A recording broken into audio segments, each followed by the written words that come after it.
Hi, I'm Arthur. When it comes to 40K, there is one fact I find is increasingly abundant in a way that is beginning to make me a little disconcerted, and that is that in this universe, cannibalism is not just weirdly common, but also a lot more socially acceptable than it is in most other settings, which is cool? Okay, this is a video I've been debating on making for a while, but after consuming a lot of various different pieces of Ultramarine successor-based media, it's time for me to cover something I think deserves a lot more coverage than none at all. In short, this is my gimme of this list. All-Stars list is what we're talking about right now, and this is part 7 of me covering, 20 of the greatest Space Marine chapters in the history of the setting. But this is me basically going, I know this is an all-star list, but by God, these guys are my all-stars.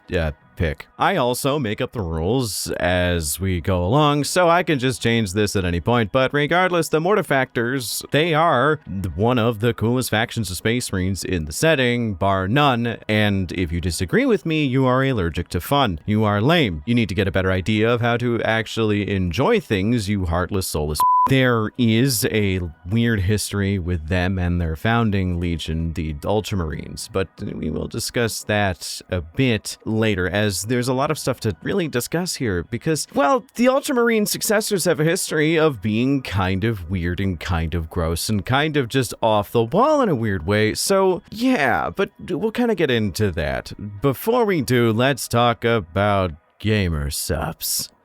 It's that time of year again, fellas. When the air is frigid, the ground is slippery, and my heating bill goes through the roof because I refuse to actually do anything except hole myself up in my room, cover myself in blankets, and blast my space heaters until the ground melts beneath me and I start yet another fire. But you know what it's also the season for? Gamer subs! And yes, per usual, I have a bit of Christmas cheer to spread. And by Christmas cheer, I mean free shit. You guys like free stuff, right? Well, in a few hours from now at 3 p.m. EST, for every tub you add on your order, you get an additional gift added on, ranging from a free shaker cup all the way up to jugs and merch. To make that a bit easier, use code BONEZONE at checkout for 10% off all purchases, which would allow you to get stocking stuffers all in line relatively early. But be sure to share in the comments what you get. I have a few new favorites that I think you all should enjoy, but yeah, let me know what you guys get, and I hope you all have yourselves some merry holidays. Special thanks to Gamer Subs for being just so jolly this season, and let's get back to the Mortifactors.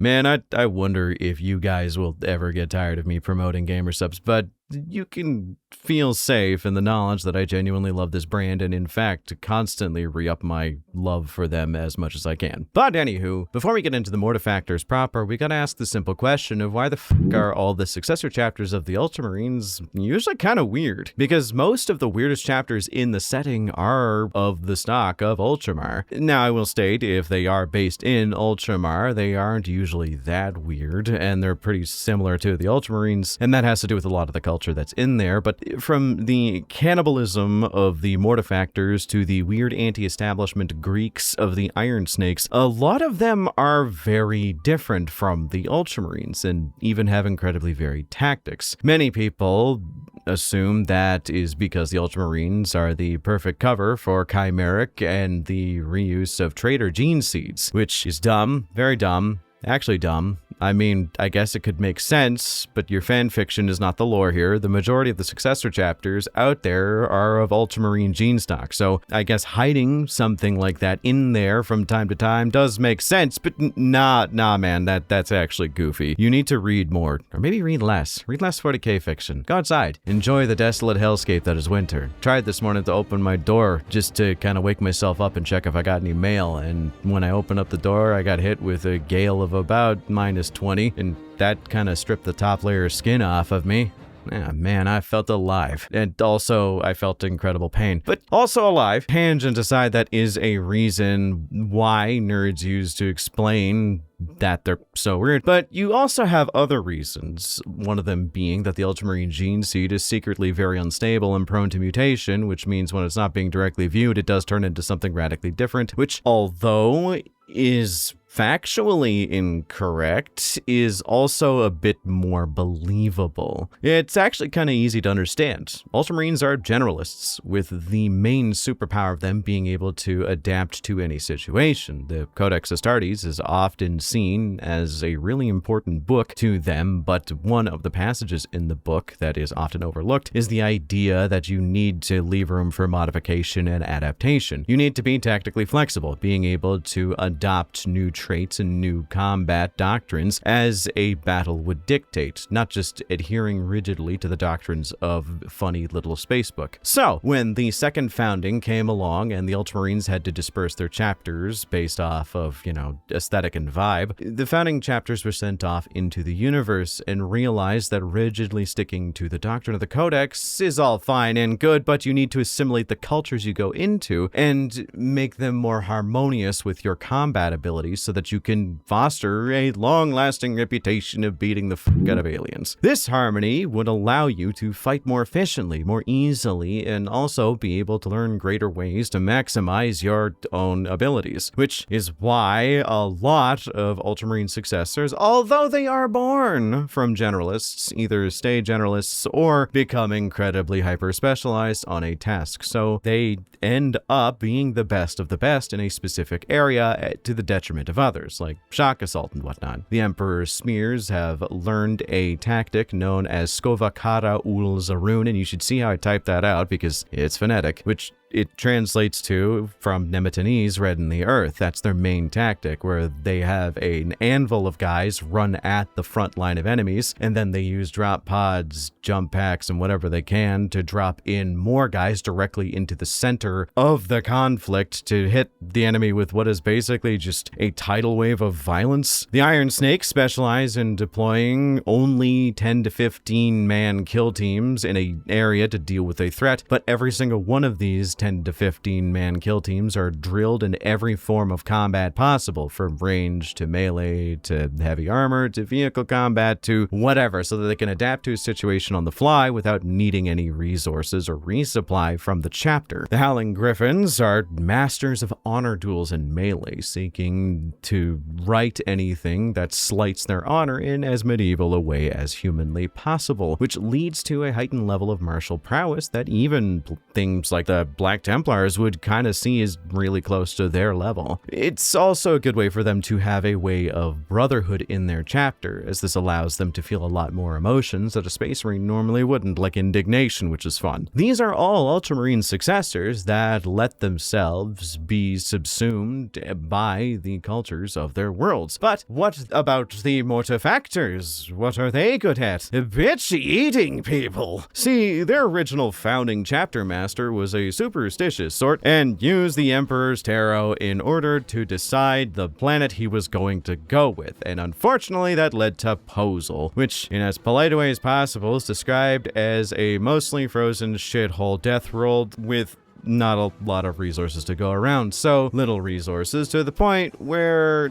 when some of the newly recruited mortifactors from that planet eventually get sent off to a planet that even has the site of a forest on it, they get a little bit jumpy and kind of excited, especially if there's animals in that forest. Yeah, cannibalism is pretty common on Post, so we'll get there. Don't worry. We're getting there. We're getting to the cannibalism part. Don't worry. I wasn't just baiting the hook with that first sentence at the beginning of this video. Don't worry. The culture of Posel is one of practicality, being able to put aside your emotions for survival, food, and most importantly, as I mentioned, ritualistic cannibalism. So, with the reasons for their existence out of the way, let's get into more of the nitty-gritty about the culture of the Mortifactors and why are they one of the coolest Space Marine chapters in the setting, but also why they are one of the most violent and also some badass moments that you should probably know about. The nitty-gritty is actually pretty easy to understand. The idea of memes is important here, and no, I don't mean the funny pictures. Meme as a term was conceived by an individual by the name of Richard Dawkins, who, okay, for the science nerds out there, I just gotta state my claim here, because, I mean, I have a platform, and I don't think I'll ever get another chance to say this, but I don't really like Dawkins. I admire his work and think he is a brilliant man, genuinely one of the best scientific minds of our history, not even just our generation, but just in general. He's one of the smartest people that's ever lived, but by God did I find him obnoxious. But regardless, me sneak dissing an 80-year-old man because I didn't like the selfish gene aside, he was the guy who came up with the term meme. Meme originally was a term to describe an idea, concept, or fragment of culture passed down through means not directly linked with genetics. The term meme is supposed to have a similar idea to that of the term gene. Therefore, when talking about second founding successor chapters, the topic of memetics is kind of important. With the chapter of the mortifactors, they started likely as a group of pragmatic yet superstitious warriors, but as they die, new members have to be put in from the planet of Posel, and because of that, they are incredibly superstitious. Some would say it's a barbaric world filled with literal blood-drinking savages, but even though they would get indoctrinated into the culture of the Space Marines, which is supposed to be secular, it would likely not have the exact intended effect on them 100%. So with each successive, say, generation of new Marines, let's say 1% of their culture would bleed into the steadily developing culture of the mortifactors, making them more superstitious and more likely to engage in even more violent practices. The memetic capabilities of the slow replacement of a chapter's population are not really understated here. Let's say a full generation new Space Marines from recruitment up to veterancy would be about 200 years. So let's just be cute with that. These guys, due to them being a second founding chapter, even if it was 1% of a change every 200 years, their entire chapter culture would have already been overwritten about a couple thousand years ago, considering they have about 10,000 years of just doing shit. Even if you cut that percentage in half and double the amount of time that it would take, they still would likely be 100% different from how they would have started, just because of how compounding changes like that work. So, with the predilection of the Ultramarines to adapt to any circumstances and the cannibalistic nature of Pulsel slowly bleeding into their chapter, it was only a matter of time. But is that a bad thing? God, no. These guys are cool. Thank you, Richard Dawkins, you bio-wizard, for giving us the funny meme words so I could say that pseudo-intellectual paragraph there.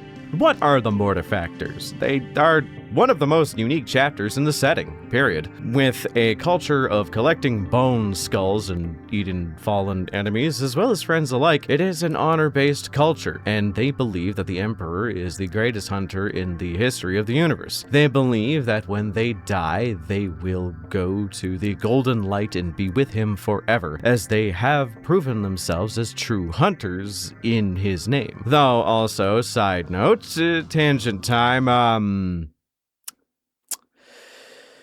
they all have a weird connection to the Emperor, and I don't mean they just pray a lot. I mean, before battle, guided by a chaplain, they are sent into a ritualistic trance in order to gain guidance from the Emperor, which, they get guidance. No joke, they often get weirdly prophetic visions that, through the interpretation of said chaplain, is often interpreted with a degree of accuracy not commonly seen for these kinds of things. I'm gonna be real, I think a Night Lord with future-seeing abilities is not nearly as accurate as these guys. So is this psychosis, mass delusion? Are they all latent psychers? Or is the Emperor actually giving them advice? The answer is, I don't know, but you know what?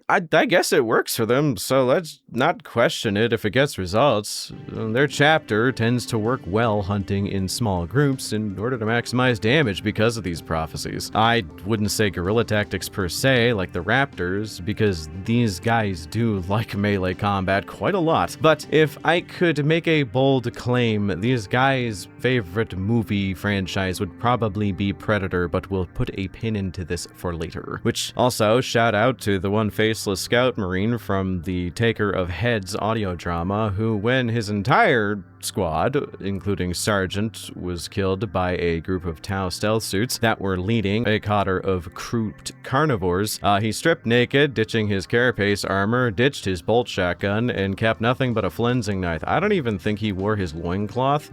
So, yeah, he then jumped into to the local rivers and went on a one-man killing spree to slaughter every single blue he could find in this forest, and it worked. Yeah, fun fact, Tau don't really have good eyesight by default, so a lot of their battle suits use thermal optics in order to see things, so he covered himself in the ice-cold mud of this planet's jungle floor, and it obscured his vision enough that he could actually hide and attack the Tau stealth suits with a great degree of ease. It was actually really badass. It was just the ending of Predator, but it was really badass. And I'm not saying the entire audio drama is entirely on YouTube for free, but anywho, I said before that the Scout was faceless. That's actually a very common practice in the chapter. Not skinning the faces off of their neophytes. That'd be, counterintuitive when you're trying to raise Marines, but that's actually the title given to the lowest rank of Scout Marine neophyte. You don't actually get a name or any real battle honors until you're able to kill a worthy foe and claim its skull. You then have to use your flensing knife to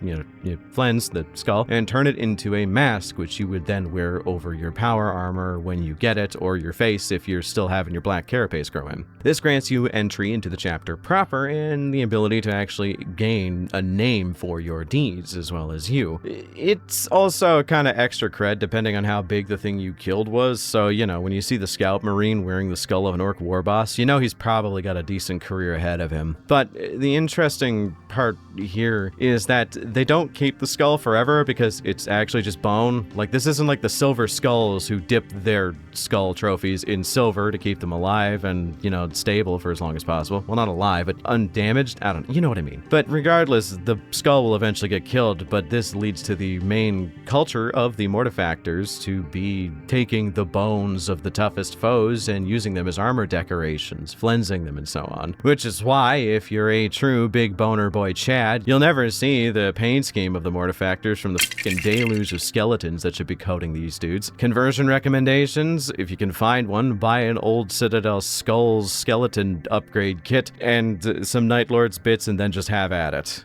The campaigns and wars that they have embarked upon has some of the coolest parts of the history involved in it. Wars for Armageddon, the Tyrannic Wars, so on and so forth. They've actually developed a reputation for fighting mostly Xenos for their entire, run as a chapter. Which is really funny considering how things went. We'll get there. Now, you might think they have an obsession with collecting skulls as trophies. Why haven't they fallen to Khorne in the 10,000s of years that they've been alive, especially because they also like cannibalism. I don't know, honestly. There's actually entire books and short stories about them fighting Khorne champions and them kind of being like, nah, okay, that Khorne berserking shit's kind of cringe. I don't know. My honest to God explanation is maybe they're just kind of chill like that. But that doesn't stop them from getting into trouble with their cousin chapters. Yeah, there are several instances in the lore of Ultramarines meeting them and thinking they are nothing more than just that. Creepy, weird, borderline renegades who should probably be taken out back and either re-educated or put down. But time and again, they prove, much like the Black Dragons, that they are loyal to the core, even if they are a bit weird. Even Uriel Ventress is taken aback in one of the books at how well they can accomplish their duties, even if they are relatively different from how you would see a normal Ultramarine successor. And that dude's a Codex Astartes purist. But regardless, let's end this video talking about a few more nitty-gritty points, but also the most important parts of their current day existence. As I mentioned, they tended to hunt a lot of Xenos, but ironically, Xenos are the reason they are in their situation right now. So let's talk about the destruction and consumption of Posel and discuss the repercussions therein.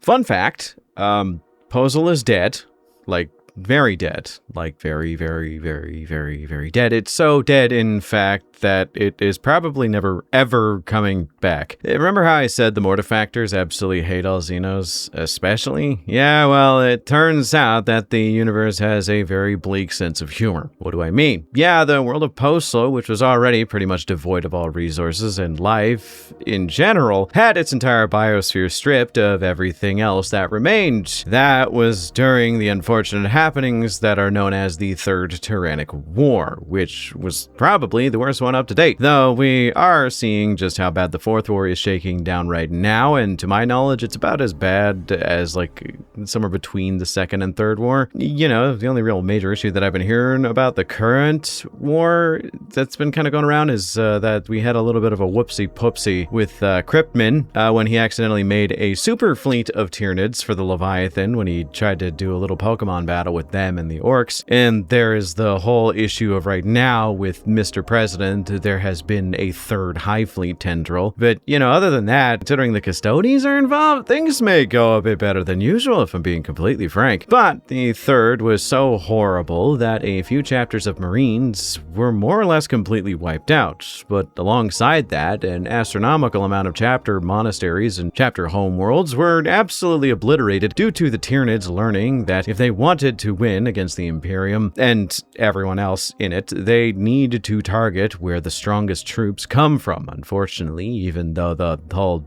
meme of Postal is that it is a barren rock, the Tyranids killed what little there was of a biosphere there and consumed the planet's core, which means that it's basically a lifeless barren rock now in the middle of nowhere. Well, more than it was before. So, how did this affect the Mortifactors? Not well. Their entire religion was based off of the importance of that barren hell rock, and by fucking god were they upset when it was destroyed. So, a certain sullen hatred of Tyranids filled their ranks, and they were pretty damn excited to kill them during the Third War, and, you know, afterwards. Now, I think my recollection of the timeline is a bit off here, but I believe once Poso was destroyed, the first major campaign they embarked upon was one of the wars that was on Tarsus Ultra to aid the Ultramarines fend off a Tyranid invasion. You know, get some payback. Which, side note, the defense of Tarsus Ultra is fucking insane. Like, you had Uriel Ventress, you know, massive hero, his best bro, whom, by the way, at this point in the story, if I remember correctly, had a metal arm that was made out of necrodermis, if memory is serving me here. And that metal arm, by the way, ended up getting amputated in the next book and then retrofitted onto Hansu. Yeah, the reason why Hansu has a metal arm is because of Uriel Ventress's best buddy. A large amount of Mortifactors, a bunch of the highest end Deathwatch veterans, Inquisitor fucking Kryptman? You know, the guy who discovered the Tyranids? Also, the Death Corps of Krieg were there alongside a bunch of other guardsmen regiments. This whole novel kind of kicks ass the more I think about it, but it also is just 100% butt fucking sane, because Kryptman using a modified Rudd pistol given to Uriel Ventress deposited his Deathwatch kill team into a fucking Tyranid bioship.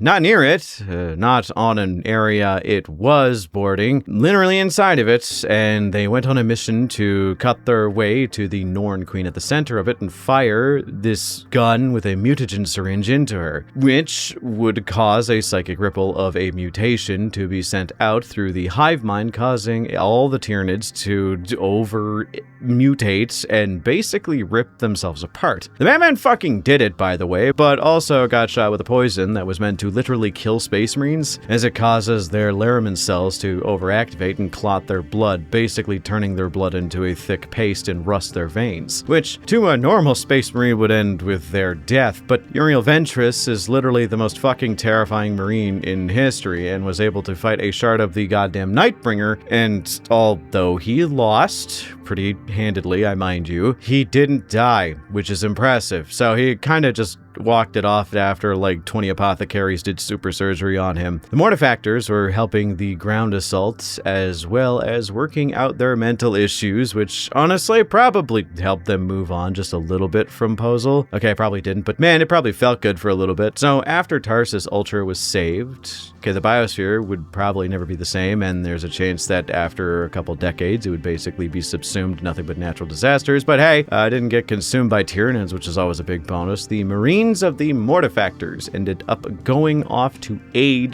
Gilliman on Terra, because if you didn't know how bad things were at the moment, they were really bad. Like the Astronomicon went out for a little bit. That is really bad if you don't know. So they went to Terra and ended up helping the remaining Ultramarines and successors there reestablish what would be the Era Indomitus. This is kind of where their story ends. I know there is a short story out there about them fighting Corn cultists, but it's more just showing how they're doing right now. And yeah, they've been restocked by the Primaris lineage that Gilliman brought for all of his ilk. This has kind of led to them gaining new life, but there's also a question right now, and that is, where does their culture go from here? And the answer is, it will slowly start to change. They may try to adhere to the old traditions of Postal, but the new Primaris Marines and their whole shtick of being a bit stable for once means that they're not going to be likely as brutalistic as the regular members of the Mortifactor, but there is also the fact that they're going to have to set up on a new planet or remain a fleet-based chapter. Because of that, the culture might not be an echo chamber, but it will devolve over time. Though, who knows? The Primaris Marines added to the Black Templars were, not exactly secular after a couple months, so maybe they could maintain their old traditions and the chaplains can keep their jobs for once. Though, considering they are likely going to find and adopt a new world and take new people in, I highly doubt it. The Mortifactors are one of the weirdest chapters of Marines in 40k. They are incredibly different from their progenitor chapter of the Ultramarines, but they are also incredibly different from every other chapter of Marines in the setting. They have elements of traitor legions like the Night Lords and World Eaters with the skinning and wearing of fallen foes, the cannibalism, and the fear tactics, but also loyalist elements like the Flesh Eaters and the Star Phantoms, venerating death and wearing the bones of fallen comrades. They could be renegades, but instead they're chosen to be represented as loyalists in the fiction who believe in the purity of the Imperium, even if they see most guardsmen more as a food source and a traveling snack than they do people. Though I will say, to end this off, it is very obvious that the inspiration for them is the movie and pretty much every character that is in The Predator. From them hunting in the underbrush, them collecting skulls, their tactics, and how their representation in the books is so much like scenes in the first Predator movie, but I think that's kind of awesome because Predator kicks ass. But what do you all think about the Mortifactors? Do you think of them as cool? Do you hold them in the same level of reverie that I do? Or do you think they are just okay? Let me know in the comments. I will be watching. Special thanks to my channel members for supporting me, and with your help, I am able to support my channel, support my second channel, support my editors, and not shrivel up during this winter solstice, which is pretty nice. So from the bottom of my heart, thank you all for watching. And thank you all for your time. Until next time, I hope you all have a wonderful night.